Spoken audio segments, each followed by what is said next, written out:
Aujourd'hui, ce n'est pas une nouvelle voiture que nous vous présentons, mais plutôt une sorte d'adieu. La France dit au revoir à une icône de l'automobile, le Toyota Land Cruiser. Le Land Cruiser, c'est peut-être la Toyota la plus connue au monde. En vente depuis 70 ans, ce 4x4 indestructible s'est écoulé à plus de 10 millions d'exemplaires dans plus de 180 pays. Mais sur notre territoire, seulement une soixantaine de modèles ont trouvé preneur l'an dernier.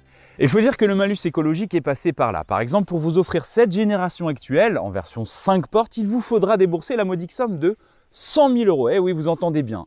Le prix de la voiture est de 70 000, mais il faudra ajouter un malus écologique de 30 000 euros. C'est pourquoi Toyota a choisi de ne pas importer la nouvelle génération de Land Cruiser, appelée la 300, qui vient tout juste d'être commercialisée au Japon, mais elle compte plutôt sur le Toyota Highlander, tout aussi massif, mais hybride, pour le remplacer. Le Toyota Land Cruiser en France, c'est donc fini, pour le moment.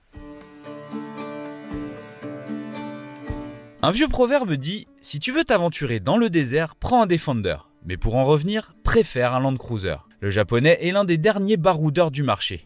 Même si les dernières générations sont devenues luxueuses, il n'a jamais abandonné ses qualités, à savoir être un franchisseur hors pair et surtout indestructible. Cette génération, la 12e, a été lancée en 2008, une éternité. Restylée à 3 reprises, elle a subi une ultime mise à jour technique en 2020. Motorisation, technologie et aide à la conduite ont été améliorées. Mais bon, il faut bien le reconnaître, cette voiture a une conception qui date. Et cela se constate à la quantité industrielle de boutons présentes sur la planche de bord. Quant au système multimédia, il a été revisité. Alors certes, il n'offre pas les meilleurs graphismes du marché, mais il a le mérite d'être plutôt réactif et surtout connecté. Il est compatible Android et CarPlay et offre des services extérieurs comme par exemple le prix des carburants en temps réel, l'infotrafic ou encore la recherche Google. L'habitacle a beau être vieillot, il reste fonctionnel, globalement bien fini et surtout bourré d'équipements. Disponible en 2 formats, le Land Cruiser s'adapte à tous les besoins.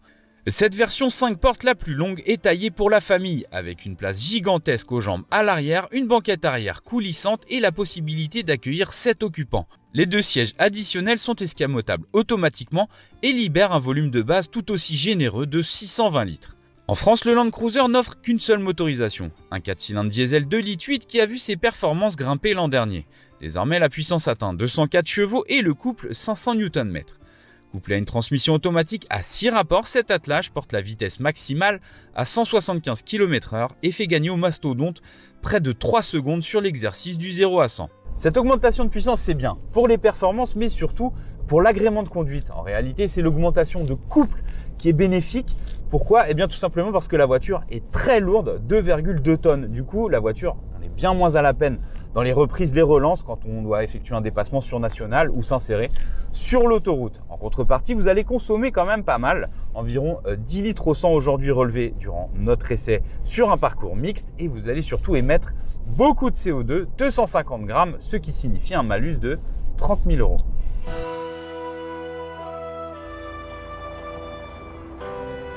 Ce bon voyageur affectionne les lignes droites et les revêtements soignés car son châssis n'a pratiquement pas évolué depuis sa conception. C'est une conception rustique qui repose sur un châssis en échelle avec un essieu rigide à l'arrière.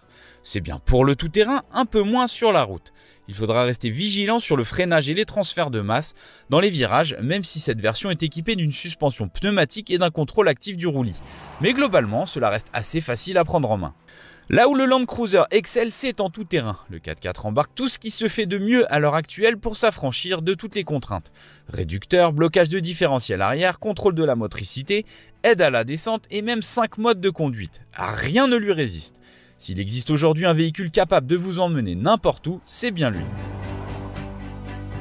Le Land Cruiser tire sa révérence, mais il reste encore des exemplaires en stock. Mais attention, il y a de l'attente. Il vous faudra compter un peu plus de 35 000 euros pour la version 3 portes et près de 70 000 euros pour notre version d'essai, hors malus évidemment.